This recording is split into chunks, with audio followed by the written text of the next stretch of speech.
love to be very honest about my career and what I do. It's sort of the background behind all of us is something of our own stories, so please feel free to ask me whatever. All right. Wanted to give you a chance first to talk about, what you're working on, what you got coming up, and then once you're done with that, we'll go ahead and take it to the microphone and let the fans ask you some questions. Yeah, sure. I'm up in Vancouver. I'm living in Vancouver shooting Arrow.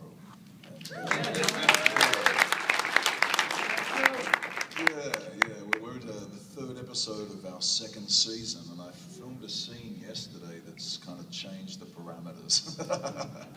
Like, Slade Wilson's obviously got this nice evolution going on. So, yesterday was kind of a turning point, and I'm really excited for that to sort of hit the screens and for the people who are fans of Arrow to see where this journey's going, About 5 or 6 weeks ago, I was over in New Zealand filming the second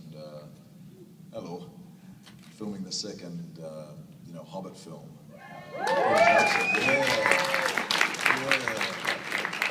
I mean, it's such a mystery to me, the whole process of shooting Azog, because I don't shoot with any other actors, It's kind of like I get there and I just have to, because it's motion capture. So basically they've shot everything, and I've got Peter Jackson just sort of telling me, all this stuff that's going on that's not going on.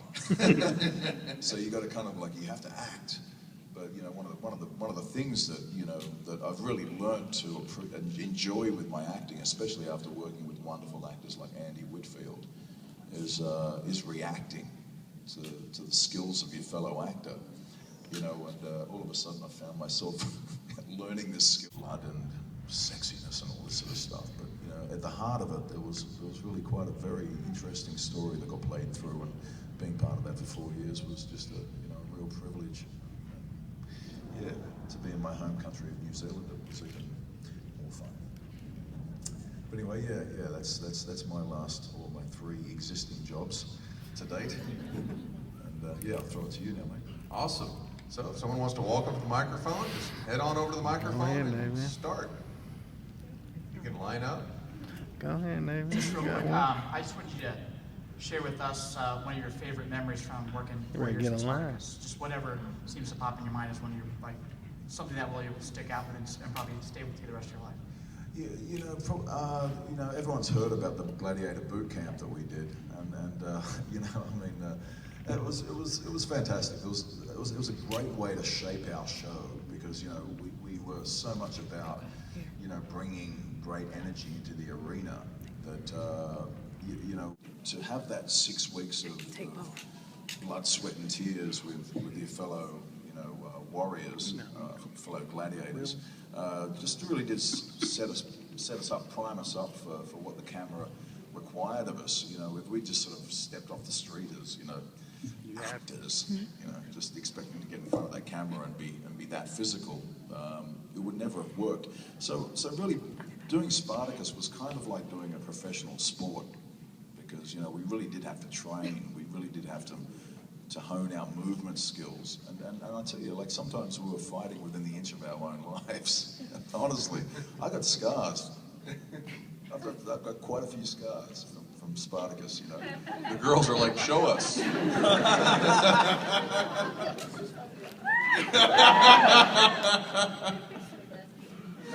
No, honestly, it was great. It was like, I used to play rugby. I'm from New Zealand, so we played this game called rugby. So you go out there as a young man and you just smash yourself against other young men and come off the field bleeding, and you go, yeah. So I having come from that kind of background of really getting involved in physical sport, it was great. So that was sort of one of the best memories of the show, was just preparing with other men to get into that arena and go hard. And that show would never have been able to be shot in America or Canada like we did it in New Zealand, because our regulations over there are different. You literally can't sue in our country. So, I'd be lying on the ground with like a spear hanging out of my eye. At one stage, Antonio Tamoya, who played Barker, and he's a real Maori warrior, right? And I'm a Maori warrior as well, right? So the two of us finally we had this scene where we had to fight each other. And And I was like, oh, Antonio, you know we're both going to go really hard, aren't we? And he was like, sure, bro, which means yes. And I was like, okay. And that day I was just feeling a little bit under the weather. And I remember just going in my mind, you can't slip up here because Antonio's going to come hard, you know. And the last thing I recall was him just jumping through the air with his spear. And I had this shield. And I remember rotating it and just feeling slightly sick that day. And I remember just going like, you're too slow, you're too slow. And I read it, and his spear glanced off the shield and went straight into my eye. And it was a rubber spear, but they're still hard. You know, as I say, you get scarred by these things. And it went into my eye. And I remember at the time, and I mean, this is the thing about us having to be ready for this stuff. You know, having to be really well tuned. I felt it go into my eye, and I just turned my head at the same time, but it went right in, and I went onto the ground, and I thought it had taken my eye out. I literally felt like my eye had popped. And yeah, and I was scared to open it because I felt like it was just going to be like, it was just going to be snapping out of my eye socket or something. Just another day on the set of Spartacus. I'm like, oh no, I'm going to be blind. And I'm looking around and I'm like, where's my help? And everyone was standing behind the monitor, going like, "Oh, what did happen?" Everybody wanted to watch the replay to see me where I got speared in the eye. It's like, brush it off, brush it off. Yeah, I had like a bloodshot eye for so long. Anyway, I'm going on. Next question. So man, I'm like a huge fan of Crixus and the whole Spartacus. So I was wondering, how is the synergy when you're in Gods against Gannicus and Blood and Sand with Spartacus? Each person has their own personality, which comes into their fighting. You know what I mean? Like, you know, you'd be surprised how big guys are big guys. You know, and I mean, in reality, you know, the physics comes into play there. But you know, someone like Gannicus, Gannicus isn't a really big guy, but he's got a heart like a blooming, you know, like a lion. You know, and you know, I mean. You know, he was very good at what he did. You know, and you know, it was great to fight against you know, Gannicus in the arena because you know, I just always saw, you know, that look, you know, in his eyes, and he'd bring it. You know, Andy Whitfield was extraordinary. I mean, honestly, like that guy just sort of, you know, it's one of these parables of life, you know, where you just got to realise what you have and really hold it and cherish it and appreciate it, because Andy Whitfield should have been a huge star. And, you know, he, you know, to this day, I don't think I've ever worked opposite an actor or an actress personally that you would be there reading their, you know, their acting and just trying to find a way to be as good. You know, in your mind as an actor, you kind of, you know, you have to, you know, you dynamically evolve with the other actor. And Andy was just so special. He had a real spirit that I think everybody appreciated, and I greatly appreciated as an actor. Yeah, so Andy was more than just he was more than a warrior, more than a gladiator. He was a very special human being. Rest in peace, my brother. Yes.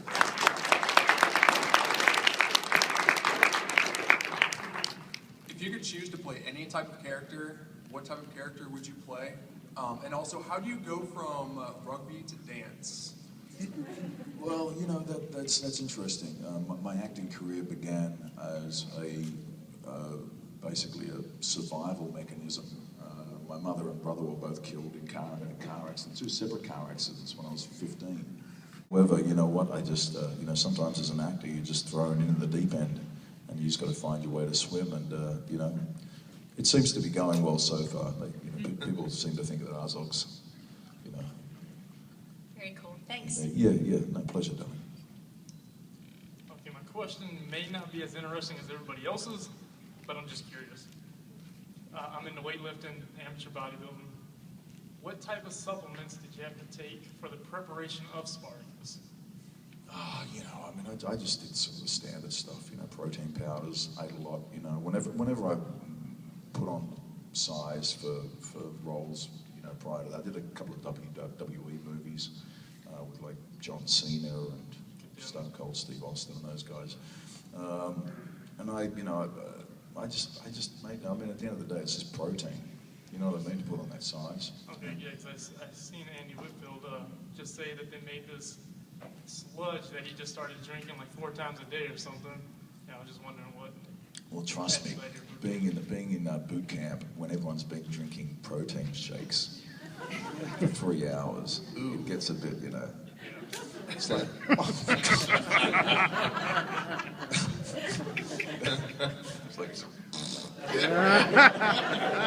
Trust me, it was hilarious. This just happened day in, day out. Like every 20 minutes, it was like, there was a guy called Rachel Balasiv who was from Bulgaria, and he'd claim it, and you'd always know when it was Rachel because it was like otherworldly. It was like an Azog fart. It was like rise of water. But yeah, a lot of protein, mate. That's usually just the drill. Yeah. You know, I mean, everyone's got different physiologies, so you know, it's kind of hard when somebody comes up to you and says, "Oh, how do you get your shape?" You know, your shape's sort of your shape. You know, you've got a kind of a blueprint, and then you know you can just bulk up and.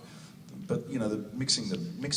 I mean, one of the important things was mixing the actual, you know, heavy training with physical exercise and stretching, because you know we couldn't get stiff. You know, a lot of you'll see people in the gym and they get their size on, but then they're just like.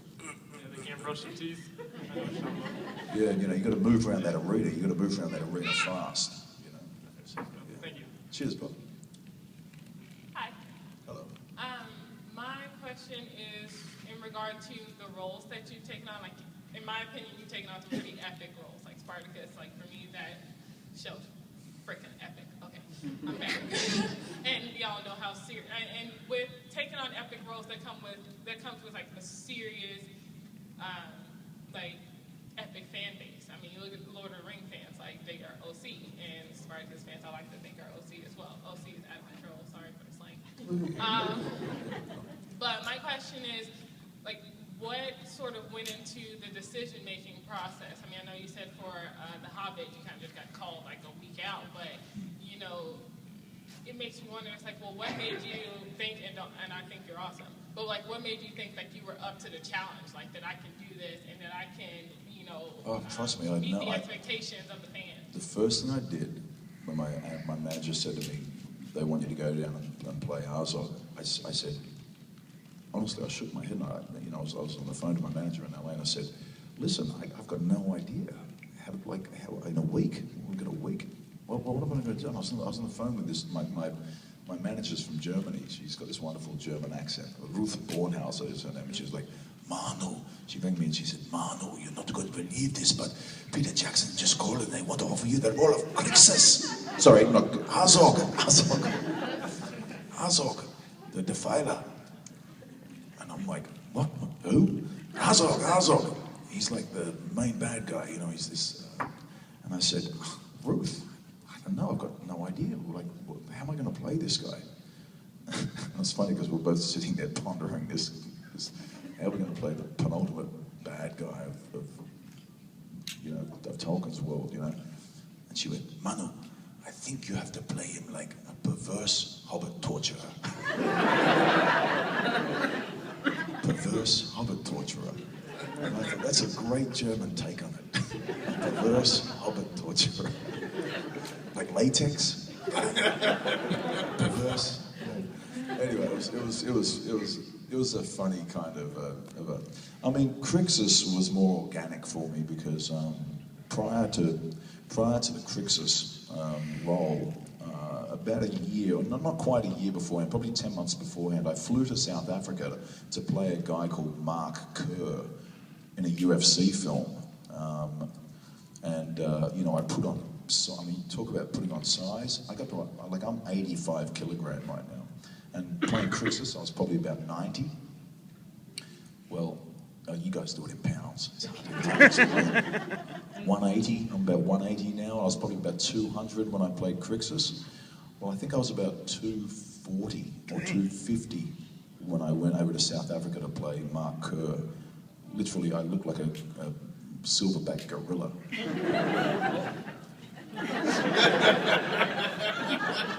But that's what the character looked like, and I put so much effort into getting this role. At first, they wouldn't even look at me, and I sent them tapes of me. I just got an email from this guy in Australia who's a professional fight instructor saying, "It's great to see how well you're going, and thanks for breaking my nose while we're training for the Smashing Machine, because we did this video audition for I just wanted this role, so I got into the ring with these guys and we had these fights and we sent it off to the producers, but I'd hit this poor guy in the nose and broke his nose. I bought him a bottle of champagne, but straying from the point a bit, but yeah, you know, I mean, each and every role has a sort of a huge context in terms of how are you going to get that role over the thousands of other people who are auditioning for it. You know, honestly, I mean, I don't know how I got Crixus. You know, I know that I'd worked with Rob Tappert, the producer, twice before. I'd worked with him on Xena 10 years beforehand, and I'd had a sword fight, so he believed in my sword fighting abilities.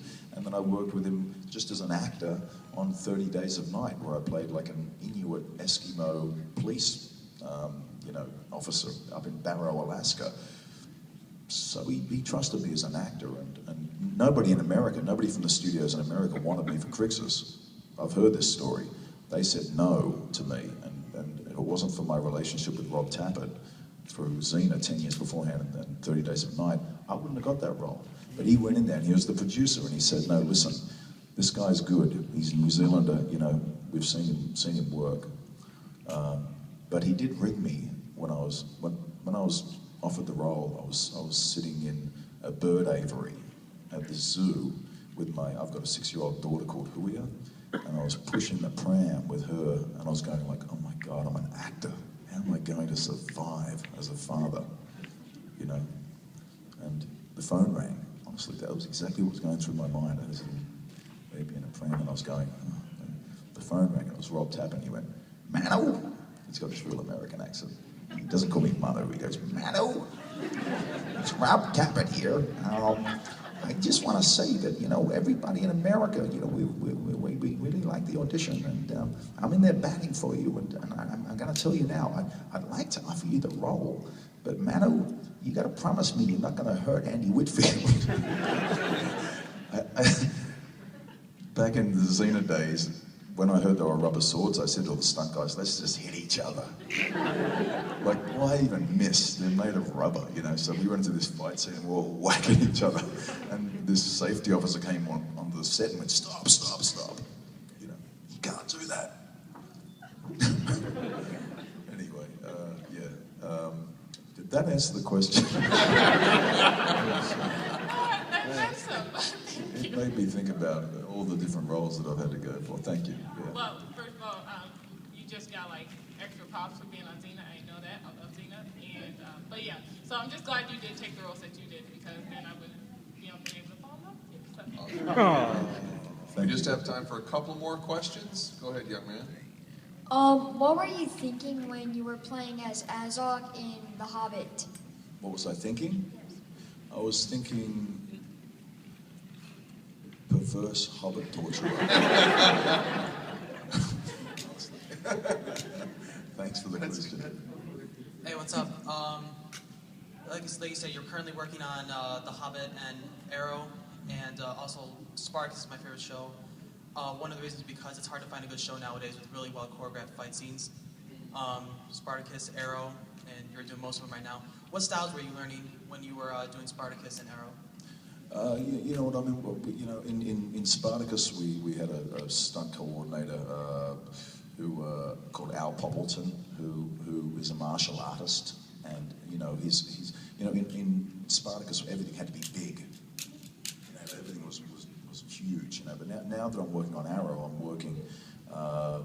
You know, James Bamford is our stunt coordinator, and he's hand-to-hand combat, so everything's really sharp and short. You know, you probably saw in the second episode that I did on Arrow, I did I said, point the gun in my face, and he didn't. It was out of his.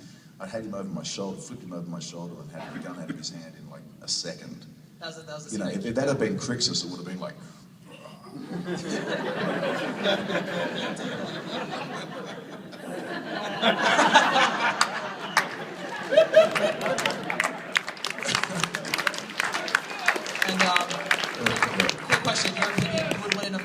Crixus or Slade Wilson?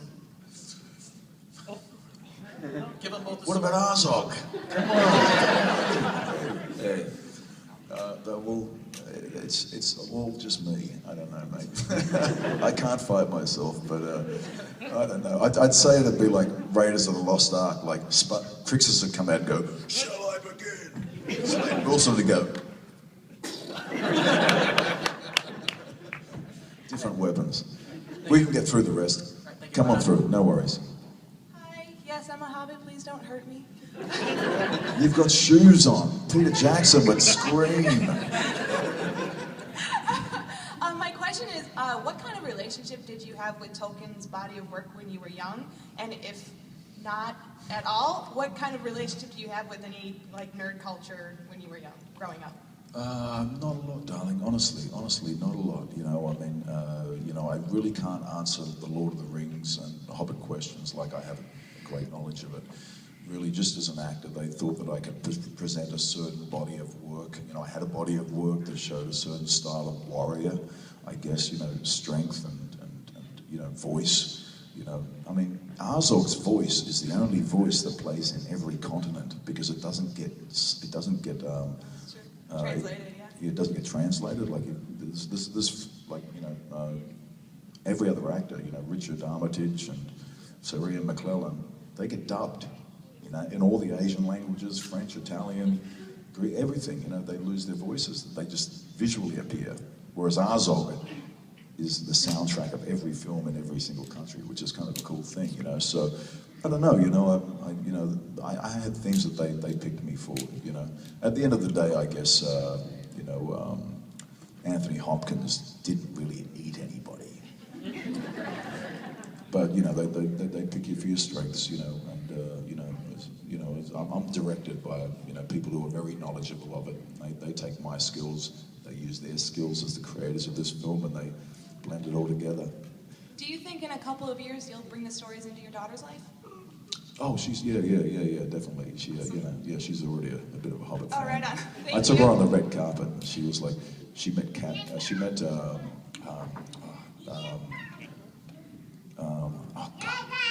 who's the beautiful blonde actress who plays the elf? Kate Blanchett. Kate Blanchett, yeah, I was thinking Catherine.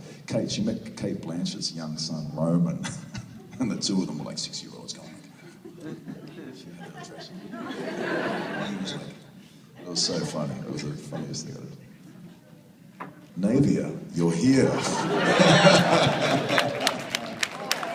In the flesh. Great. That's a great translation of the outfit, darling. The beads and everything. Did you get that from the? Did you buy that from the website? Did you win it from the auction? Did you get that from the auctions? Yeah, awesome. I was going to say that is it. That's it. Well done. Awesome. You know what? It couldn't have gone to a more accurate person.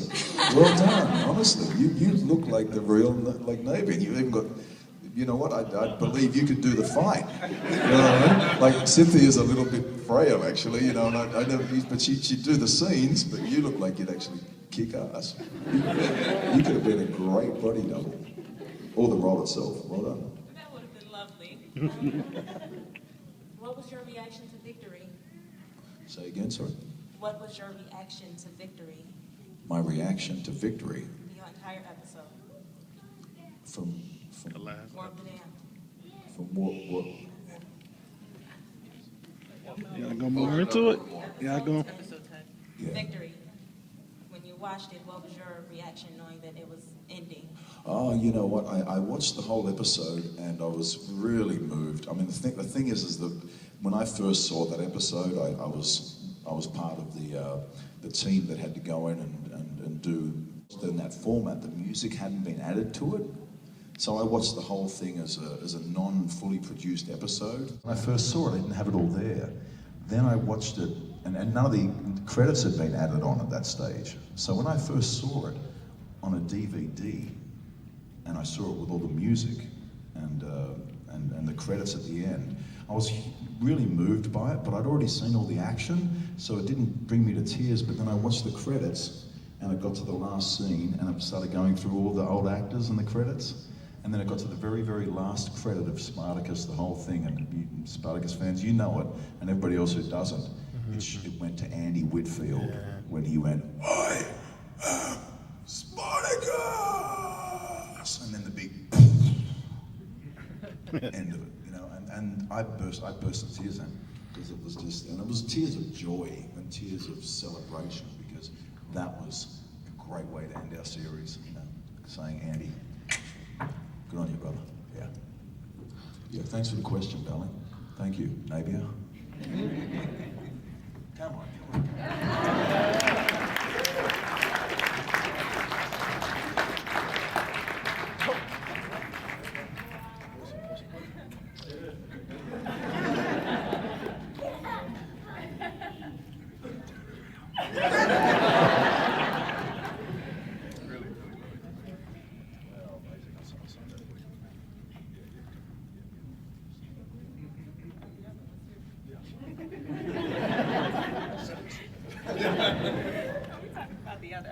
Yeah, I'm sorry, not as an accurate representation of maybe I tried. I gotta play with the tools I got, that's right. Your phone ran out of Martial storage. arts, I know a lot of the fights No in lie. movies and shows. Right at the It's end. very organic, it's very fluid, and I was gonna ask you, which one was your favorite to film?